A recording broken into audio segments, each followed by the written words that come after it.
President Goodluck Jonathan on Thursday kicked off his presidential campaign in Lagos, southwest Nigeria, in a bid to secure a second term in office.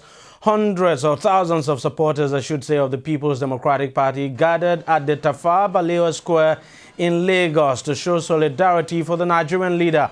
Also present at the campaign flag-off event were chieftains, governors, and candidates of the People's Democratic Party, that is the ruling party. Now, speaking to the massive crowd, the president reeled out his achievements in office as well as wooed Nigerians with fresh promises and plans to secure their votes in the coming elections.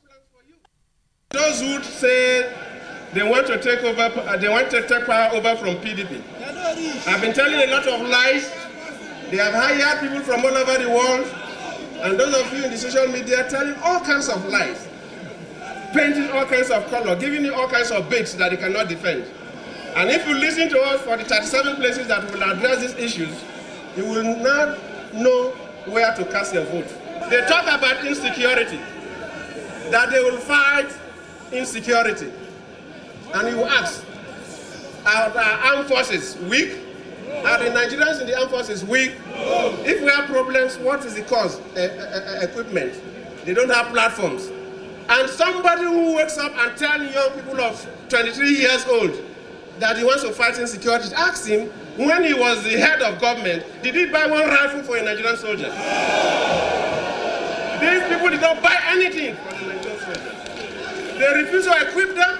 Everything dead, no attack helicopters, no nothing. Ask them what they did with the defense budget. Ask them what they did with their defense budget, that the whole time they were in office, they couldn't equip. No country equip armed forces overnight, because what they use are quite expensive. Armed forces are built over the years.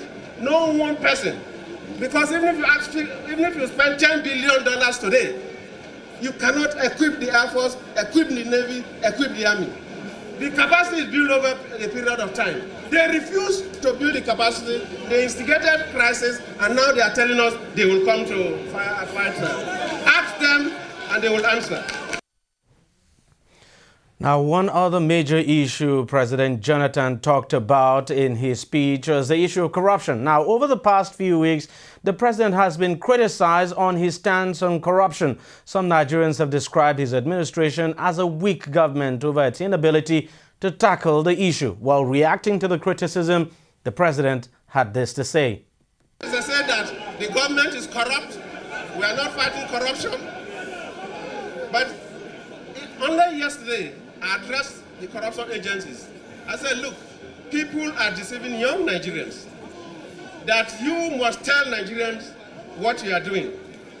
We have arrested more people within this period. We have done more convictions within this period, but every day they tell us lies. But at this point, let me apologize to some Nigerian federal civil servants who did not receive their salaries in December early enough. And I'll tell you what happened. I apologize to those families that suffered, because we believe, and I believe, that for you to fight corruption, you must take measures, establish and strengthen institutions. You don't just wake up and enter the street and arrest one person and lock up and show on television and say you are fighting corruption. If they have succeeded in fighting corruption, corruption wouldn't have been with us today. If they have set up structures, and especially the days of modern science and technology using ICT to manage resources, we wouldn't have been talking about corruption today. What happened in December? Because of what we call IPs, it's a software for processing salary packages. Because sometimes people steal through salaries. And some federal government agencies, including some ministries, try to divert funds to pay some kind of allowances. And the system is scientific, it's not human being. And as long as money meant for the salary, you attempt to divert it for anything, it shuts you down. And those departments of government were shut down. This is the only way you can prevent corruption. Now, the president wasn't done at all. He also spoke about the issue of men. As a matter of fact, he slammed Nigeria's main opposition party, the All Progressives Congress, for getting the endorsement of that's MEND now. That's the Movement for the Emancipation of the Niger Delta, weeks before the general elections are set to hold. The president said members of the MEND group had made attempts to kill him, also citing the bomb attack near the Eagle Square venue of the nation's 50th independence anniversary. in 2010. Take a listen to what he said. Paper, was it yesterday or so, a headline on one paper, men dump Jonathan. Did you read it? Yes. I am from the Niger Delta. The leader of MEND is one Oka. Oka is in South African prison. Why is Oka in a South African prison? South Africa is not Nigeria, so say, oh, president manipulated it. Oka is in a South African prison because 1st October 2010, when we were to celebrate our independence, our golden year of 50 years of independence, Oka was procured by some Nigerians to assassinate me. And Oka bombed Abuja.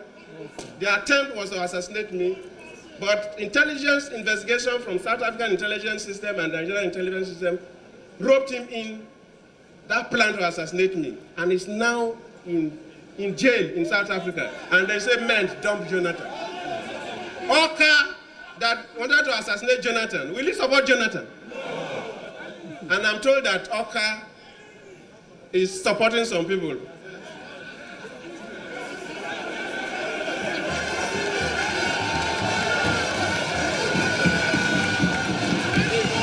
I'm told that Oka in the South African prison for killing Nigerians is endorsing some people. Is that the country you want to live in?